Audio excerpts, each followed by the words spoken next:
Salam la famille, c'est Chrono Data, j'espère que vous allez bien. Alors c'est bon, là on y est vraiment. À partir du moment où les tirages au sort ils ont eu lieu, on peut vraiment considérer que la Coupe du Monde elle a commencé. Parce que pour moi, ces tirages au sort ça fait partie de la Coupe du Monde. Donc là c'est vraiment lancé, et là quand on a vu toutes ces équipes, c'est là qu'on se rend compte à quel point c'était hyper important pour toutes ces nations de se qualifier à cette Coupe du Monde. Il suffit juste de voir toutes ces belles affiches, tous ces beaux matchs en perspective. Par exemple ce Maroc-Belgique.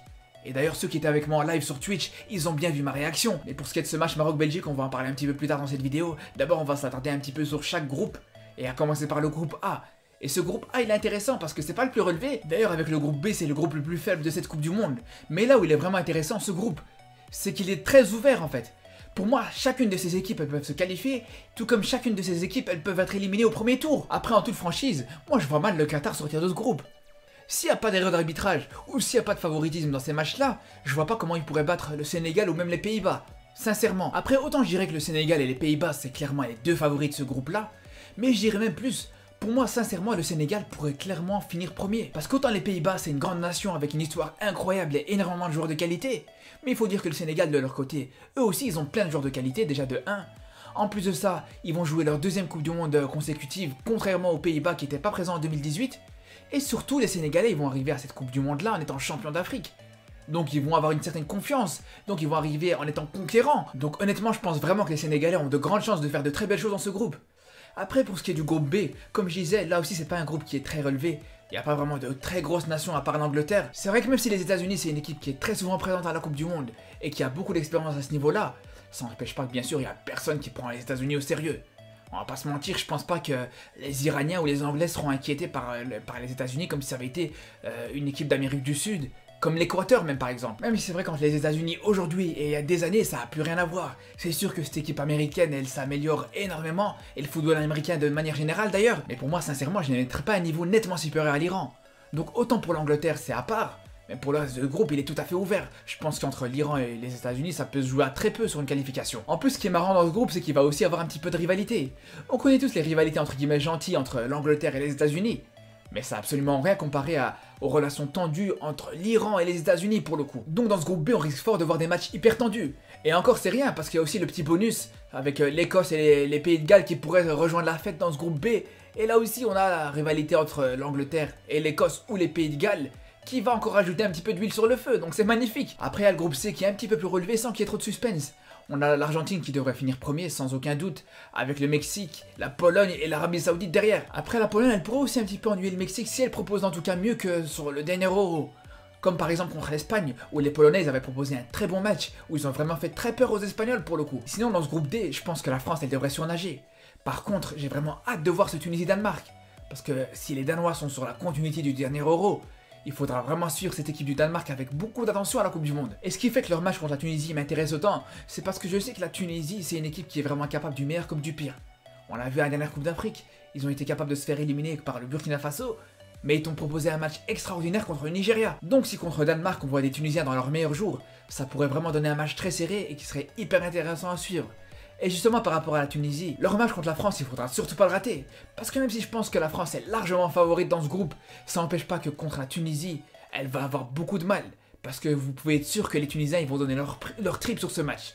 On sait qu'il y a beaucoup de Franco-Tunisiens dans l'équipe de la Tunisie. On sait qu'il y a aussi beaucoup de Tunisiens qui jouent en Ligue 1. Donc vraiment, il y a une grosse attache entre la France et la Tunisie au niveau historique. Donc c'est pour ça que j'attends ce match avec impatience. Après pour ce qui est du groupe E, honnêtement, avec le groupe H, pour moi c'est le groupe le plus relevé de cette Coupe du Monde. D'ailleurs, quand j'ai vu qu'il y avait l'Espagne et l'Allemagne qui étaient tirés dans ce groupe-là, mais j'étais vraiment pas bien. Quand je voyais que les groupes se fermaient petit à petit, que les équipes du chapeau 3 étaient dispatchées d'un côté et de l'autre, et au final, quand j'ai vu qu'il restait plus que le Maroc, la Corée et le Japon, je me suis dit c'est bon, ça va tomber sur le Maroc. Mais heureusement, c'était pas le cas, et pour le coup, les Japonais, ils ont pas eu de chance. Et s'ils arrivent vraiment à passer ce groupe, sérieusement, respect à eux, ça va pas être facile pour eux. Et justement, en parlant du groupe F, on va être obligé de parler de ce match entre le Maroc et la Belgique. On est à 8 mois de ce match, et quand j'y pense, j'ai déjà la petite pression, comme si le match il allait jouer la semaine prochaine. Vous imaginez pas à quel point j'attends ce match avec impatience. Quand tu sais que c'est un match de Coupe du Monde, quand tu sais que c'est un match entre mes deux pays, c'est sûr que ce match il va être hyper important. Et je dirais même que ça va être le match le plus important que je vais voir dans ma vie. Par contre, je vous préviens, c'est pas parce que je suis belgo-marocain que je vais vous dire ouais, peu importe l'issue du match, c'est mes deux pays qui s'affrontent, donc je serai quand même content, on se fait des bisous, des câlins. Dima Maghreb, c'est tout, ça s'arrête là. Moi, y a pas de peu importe ce qui va se passer, je serai content. Moi, je serai derrière le Maroc. Encore plus que si ça avait été contre une autre équipe d'ailleurs. Et d'ailleurs moi ce match il me laisse partager entre deux émotions. D'un côté je me dis que c'est vrai que c'est un match difficile. La Belgique ça reste vraiment du costaud à l'échelle internationale. C'est une grande nation, ça personne ne pourra dire le contraire. C'est quand même un demi-finaliste de la dernière Coupe du Monde. Donc ça m'inquiète un petit peu. Mais d'un autre côté je me dis que en termes d'émotion pure c'est vraiment un match extraordinaire. Je sais que là pour le coup si le Maroc fait un bon match contre la Belgique, même s'il gagne pas forcément, mais juste s'il montre une belle image, mais j'aurai une fierté énorme pour mon pays d'origine. Et c'est quelque chose qui va rester gravé dans ma tête toute ma vie, je l'oublierai jamais. Mais pour le coup, pour ce groupe-là, c'est vrai que c'est un groupe très difficile pour le Maroc malgré tout. Même s'il est un peu plus accessible que celui de 2018, ça n'empêche pas que c'est un groupe qui est assez relevé aussi. On a parlé de la Belgique, il y a bien sûr la Croatie aussi, finaliste de la dernière Coupe du Monde. Et puis il y a le Canada qui est là, qui fait pas trop de bruit. C'est une équipe qu'on connaît un petit peu moins, à part pour les 2-3 joueurs qu'on connaît assez bien en Europe. Mais pour le coup, à part ça, c'est vrai qu'on connaît pas son style de jeu, on sait pas vraiment le niveau réel de cette équipe-là. Et d'ailleurs, pour moi, ça va vraiment être un plaisir de les découvrir dans les semaines qui arrivent, en revoyant un petit peu leurs matchs, etc. Et justement, j'ai oublié de vous dire, mais c'est vrai que cette vidéo, c'est un petit peu juste une présentation de la majorité des groupes de cette Coupe du Monde. Mais sinon, il y a d'autres vidéos qui sont prévues où je vais m'attarder un petit peu plus sur certaines équipes, comme vous vous en doutez. Et d'ailleurs, pour le prochain groupe, en l'occurrence le groupe G, honnêtement là, la première question qui me vient, c'est est-ce que ça va être la Suisse qui a éliminé la France à l'Euro? La Suisse qui a posé des grosses difficultés à l'Espagne dans cette compétition? La Suisse qui a envoyé l'Italie en barrage? Et si c'est le cas, honnêtement, je pense que le Cameroun et la Serbie, ils auront absolument aucune chance. Et je pense même que le Brésil devra s'inquiéter. Mais si la Suisse était en surperformance en 2021, et que leur niveau réel, il est en dessous de ce qu'ils ont montré, là, à ce moment-là, je pense que ça laisserait une ouverture pour ce groupe. Et pour terminer avec le groupe H, on peut vraiment dire que c'est le groupe où il y aura tout le monde qui aura des comptes à rendre à l'autre.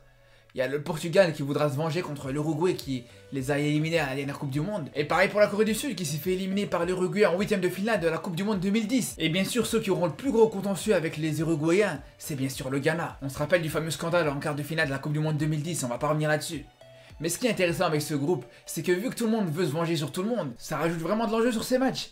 Et parfois, juste avec un sentiment de vengeance, une équipe elle peut être transcendée en fait. En tout cas, on va se retrouver régulièrement dans les semaines et dans les mois à venir pour reparler de la Coupe du Monde.